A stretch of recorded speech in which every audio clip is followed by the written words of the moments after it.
writing, and I'm preparing for launch of my 17th book shortly. I was asked that, so why don't you today you talk about your your method of writing? So my friends, I share today views, and that is the for writing to be both powerful and compelling. It's all up to you. That's my way. Having authored so many books, and I have become a reasonable successful author, writer, based on the kind of sales I have of books. Because writing is in three stages. Firstly is writing itself, second stage is publishing, and third is marketing, selling. And the third stage is most difficult.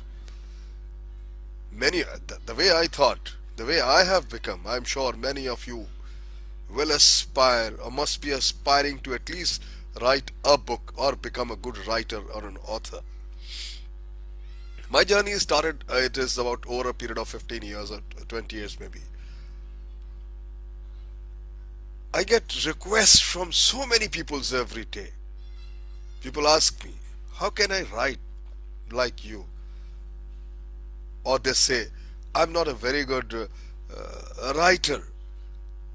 Or I sit down to write and nothing comes out from my pen.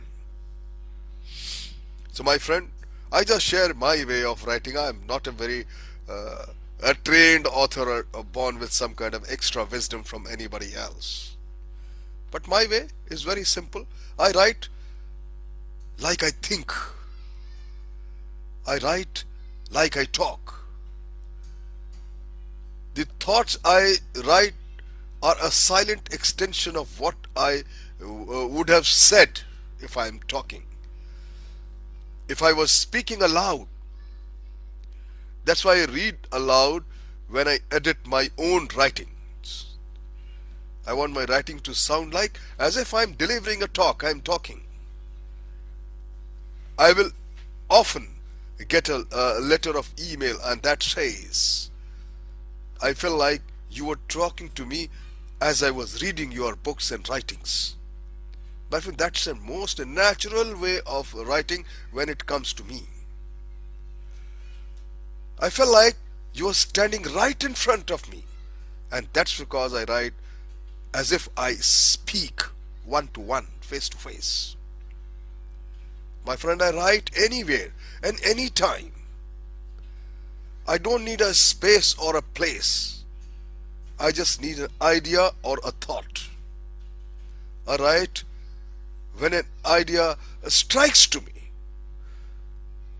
If I'm not near a computer or a laptop or on my study table, I find a scrap paper or a napkin and I can get my hands on whatever I can get my hands on, I write. The object is to capture the idea or the thought the moment it pops up into your mind. You will never remember it later, my friend. That idea and thought passes. I collect ideas. I collect thoughts. I have hundreds of them. When I want to write about something or I have a deadline, I select one of my idea and simply expand on it. When I get an idea, I stretch it. I write everything, my friend, that comes to my mind. All of the thoughts, phrases, or words I can think of. I just brain dump until it's all out. I may edit a few things when I'm done, but I write and dictate in a flurry because ideas are fleeting and thoughts are even more fleeting. In my almost 15 years of more than 15 years of writing, the one thing that I have found to be more true, that thoughts will leave your head if you don't write them down at once. My friend, I write from my own experience. I don't need research statistics to back up a thought or a concept. Either it happened to me or I believe it has to be true based on my personal uh, experience. Statistics, because I feel they lie, but I don't lie. When I write an article or a chapter of my book, I stick to one subject, thought, or a theme.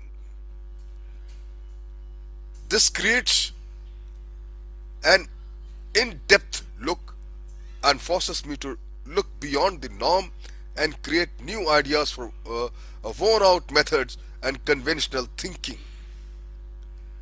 My friend, I write with authority. I am emphatic and declarative. If you read my thoughts, you have no doubt that what I am going to saying and how I feel about it. My friend, I am very simple. I don't call it anything. I don't care about grammar. I write it so that readers can get the idea. I care about how it sounds when it is read and how it looks when you read, not what some silly rule says. I care about structure. I care about flow. I write one thought to flow into another thought. The list of the flow thoughts from top to bottom. I rely immensely on spell checks and keep writing until the thought I complete the thought or the idea. I write always in a male gender because I'm a male. It's a message, my friend, and it's a thought. It's an idea or a strategy, not a gender in any case. I do not include myself with the reader. I simply separate. I break rules of traditional writing, like grammar and punctuation, I said. And I certainly edit when I finish, maybe after a day or two, because after 1 or 2 days of break, you have forgotten what your mind is fresh, and you have a relook with a fresh mind. I use first person myself, friend, singularly, sparingly, and most importantly, my friend, for writing to be both powerful and compelling, as I say, I love to write. And when I can write, I'm sure you too can write. Thank you very much.